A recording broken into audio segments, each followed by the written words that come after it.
हे सगळ्यांना राधाकृष्ण विखे पाटलांनीच केलेलं, त्यांचाच हात आहे याच्यामध्ये सगळा। सर आम्हाला विखे पाटलांनी इथं जेवढे लोक राहतात ना त्यांची इथं राहण्याची त्यांनी इथं सोय करून द्यावी। हे अन्याय नाही करायला पाहिजे विधवावर, अनाथावर, गरीबावर। हे विखे पाटील राधाकृष्णांनी असं कोणता न्याय काढला? त्याचा अतिक्रमांक मध्ये त्याची पण बिल्डिंग आहे, त्यांनी ती कमून नाही पाडली? नाही तर आम्ही आंदोलन काढलं ना जे भीम लोकवाल्यांनी, तर त्याची बिल्डिंग सुद्धा ठेवणार नाहीत आम्ही। आई विखे पाटल्यामुळे झालं हे अजिबात काही नाही, काहीच खरं नाही आमचे। आई पालकमंत्री असताना सुद्धा आमचे आदिवासी लोकांवर एवढा अन्याय झाला, पालकमंत्री सुद्धा आले नाही आम्हाला बघायला। विखे पाटील त्यांनी ही बिल्डिंग सगळं त्यांनी अत्याक्रम मध्ये बांधलेली आहे, त्यांना न्याय आम्हाला द्यावाच लागेल। माझ्या मामाच्या मुलीला गर्भवती असून तिचे कपडे फाडले गेले, तिला लाथाबुक्की मारणे केले। मोजे वडगाव गुप्ता येथे 595 गट नंबर मध्ये आम्ही आज 50 ते 60 वर्षापासून राहतो। तर ही जी विखे पाटीलची जी बिल्डिंग आहे तर ही सुद्धा 595 गट नंबर मध्येच राहिला बिल्डिंग आहे ती। तर आमचे घर उद्ध्वस्त केले विखे पाटीलनी, तर त्याची सुद्धा बिल्डिंग 595 गट नंबर मध्येच आहे, तर ती का नाही केली बुवा? तर आम्हाला ती सुद्धा बिल्डिंग पाडायची। जर ती बिल्डिंग नाही पाडली तर आम्ही कलेक्टर ऑफिसला आंदोलन करू। नाही आंदोलन केलं करून बी आम्हाला न्याय भेटला तर आम्ही तिथं आत्मदहन करणार त्या ठिकाणी। बिल पारदी आणि जय भीमवाले आम्ही एवढे लोक इथं राहिला आहेत। तर याच्या आधी यांनी काही इथं JCB वगैरे काही नव्हतं, पण आता हे एवढ्या याच्यातच का आंदोलन अतिक्रम आलं आणि आमचे घर उद्ध्वस्त केले। हे आमच्यावर कट रचलाय विखे पाटलांनी काय, आणि आम्हाला इथं न्याय भेटावा आणि या ठिकाणी आम्हाला जागा भेटावा। आणि या ठिकाणी आमचे घर पाडले, आता त्याची सुद्धा बिल्डिंग आम्हाला पाडलेली हवं। पुढे जाणार आम्ही, आमची लहान लेकर आहेत, आम्हाला आज भाकरी सुद्धा नाही। माझ्या आईचं दुखत आहे, ऍडमिट केली होती, सलाईन लावून आणलंय। ही आईला बघा, आमच्या ही वडील आहेत, आमच्या दोघांचं दुखत आई वडिलांचं, आम्ही कुठं जाणार आहे सांगा बरं? आमचं एवढं पक्क घर रक्ताचं पाणी केलं आम्ही, आणि घर बांधलं ते सुद्धा पाडून टाकलं त्यांनी। ही जागा आमची, आम्ही 63 सालापासून राहतो, आम्हाला ही जागा पाहिजे ना, आम्हाला कुठंच जागा नाही पाहिजे। आमच्या आंबेडकर बाबांचा फोटो सुद्धा काढून दिला नाही त्यांनी, नांदी मारली, अंधार करून देवाचे फोटो फाडले त्यांनी। कोणता न्याय आहे? आम्हाला ही जागा आमची आहे, आम्हालाच पाहिजे, आम्हाला न्याय पाहिजे। सगळा ही आमच्या हक्काची जागा ही आम्हालाच मिळाली पाहिजे। 50 ते 60 वर्षापासून आम्ही इथे राहतो। आम्ही विखे पाटलाच्या इथं काम करून फोटो भरले। 5D समाज, भिल समाजाच्या याच्या सहारे राहिलो। मला 5 मुली आहेत, मी रांडव आहे, भरपूर दिवस राहिलो, 50-60 वर्ष यांच्या सहाऱ्याने राहिलो। एवढ्या दिवस आमच्याकडे इथं JCB नाही आला, कोणी पोलीस नाही आले, चोऱ्या नाही झाल्या, माऱ्या नाही झाल्या, काहीच नाही झालं। पण आता सध्या आता एवढ्या 8-15 म्हणजे 4 दिवस झाले आमच्या इथं JCB कसा काय आला हे आम्हाला काय कळू नाही राहिलं। आमचा अतिक्रम भीतीपर्यंत पाडल्या गेलं, मग भीतीला खेटून बिल्डिंग आहे ही का नाही पाडली? आमचे घर पाडले, आमच्या बायकांना मारहाण केली, आमच्या माणसांना मारहाण केली। मग हे JCB आम्हाला घर पाडायला आले होते की आम्हाला मारहाण करायला आले होते? गट नंबर 595 मध्ये हा पूर्ण एकच आहे इथून तिथून, मग इथपर्यंत अतिक्रम आलं, मग बिल्डिंगला का नाही आलं अतिक्रम? ते पण 595 मध्येच आहे। आम्ही असं काय केलं? आमच्या गरीबावर एवढा अन्याय का केला? आम्ही आता कुणाकडे जायचं? आम्ही कुठे राहायचं? उन्हात अनात एवढे लेकरं घेऊन कसे राहायचे? या ठिकाणी आता आम्ही सगळे जण इथे राहतो, उन्हात अनात इथे राहतो, आम्ही इथून ही जागा सोडणार नाही। या ठिकाणी जर आम्हाला इथून हाकलून दिलं आम्ही कुठं राहायचं, काय करायचं? आम्ही हीच आमची जागा आहे राहण्याची, हेच आमचं घर होतं।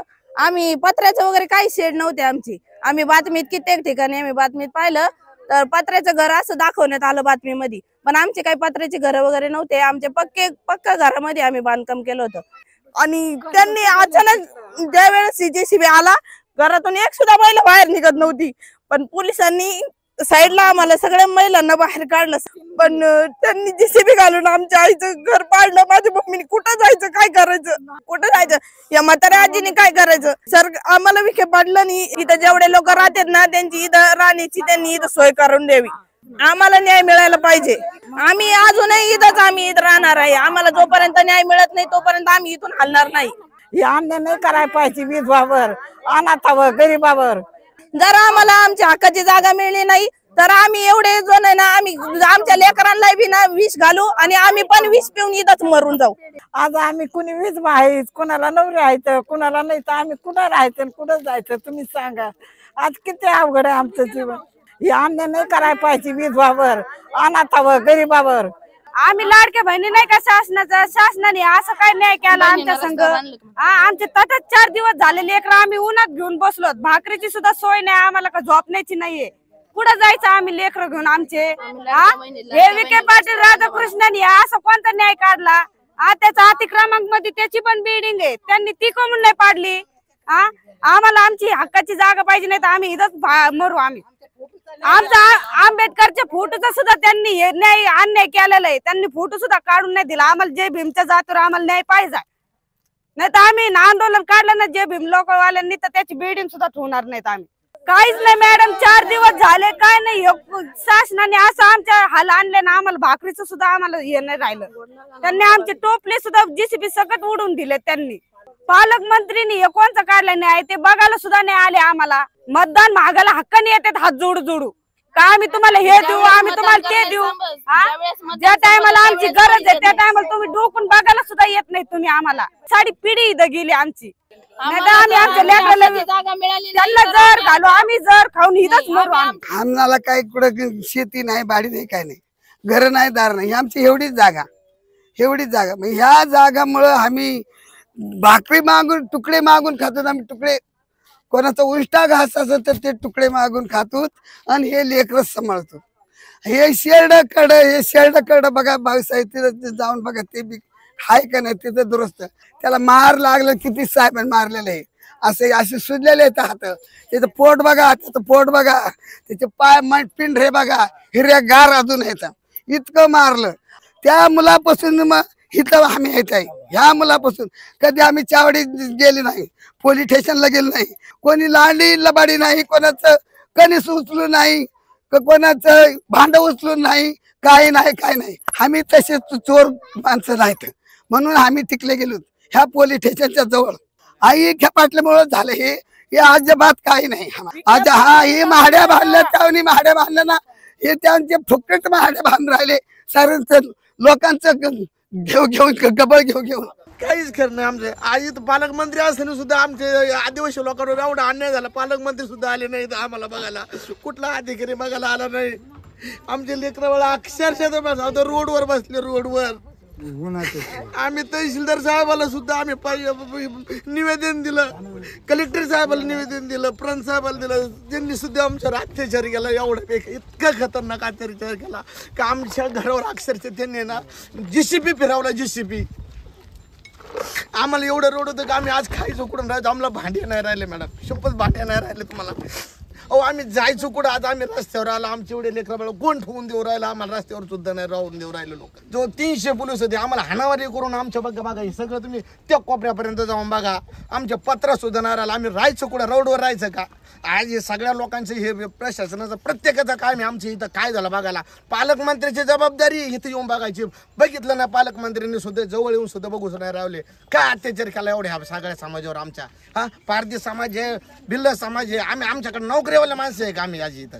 पालकमंत्री आणि कुणी आलेलं नाही बघायला। 63 सालापासून इथं राहतात पण कुणीच हे केलेलं नाही, दखल घेतलेली नाहीये। आमचं दर्गा सुद्धा पाडलेलं आहे, देव पण घर पाडले, सगळं आमचे भांडे कुंडे पत्रे हे सगळे जीसीबी घालून मोडून टाकले, मंदिर पाडले, सगळं आमची नुकसान केलेली आहे। आम्ही आदिवासी, आम्ही तर कष्ट करूनच खातो, कष्ट करूनच जगणार, पण ते पण नाही खाऊन देऊ राहिले। ते विखे पाटीलने आम्हाला सगळं उघडकीला आणलेलं, इथं आम्हाला न्याय द्यावा, आम्हाला हीच जागा भेटावा, नाही तर आम्ही सगळे इथं मरणार आहेत जेर पिऊन। पालकमंत्री सुद्धा नाही आणि इथं सरपंच सुद्धा इथं आलेलं नाही आमच्या हाल बघायला। मतदानला हात जोडीत येत आणि आता आमच्यावर असा अन्याय झालाय तर घरात लपत येत। देशाच्या कोणत्याही कानाकोपऱ्यामध्ये आपल्याला सुरक्षित प्रवास करायचा असेल तर एकच विश्वसनीय नाव म्हणजेच श्री ट्रॅव्हल्स अहिल्यानगर। आमच्याकडे शैक्षणिक सहल, तीर्थयात्रा, लग्न समारंभ, फेस्टिवल टूर्स, ग्रुप टूर्स अशा वेगवेगळ्या गोष्टींसाठी बसेस उपलब्ध आहेत। यात AC, non AC, sleeper bus उपलब्ध, तसेच 17, 20, 32, 40, 50 एवढ्या सिटिंग कॅपॅसिटीच्या बसेस उपलब्ध आहेत आणि त्याचबरोबर सर्व बसेसमध्ये सीसीटीव्ही कॅमेऱ्याची सुविधाही उपलब्ध। आमचं वैशिष्ट्य अनुभवी आणि निर्व्यसनी स्टाफ आणि तत्पर सेवा। 21 वर्षापासून ग्राहकांच्या विश्वासास पात्र ठरलेलं एकच नाव श्री ट्रॅव्हल्स अहिल्यानगर। आमचा पत्ता श्री ट्रॅव्हल्स अहिल्यानगर, बुरुडगाव रोड। संपर्क क्रमांक 9422 30 11 66 आणि 9881 66 24 17। धन्यवाद।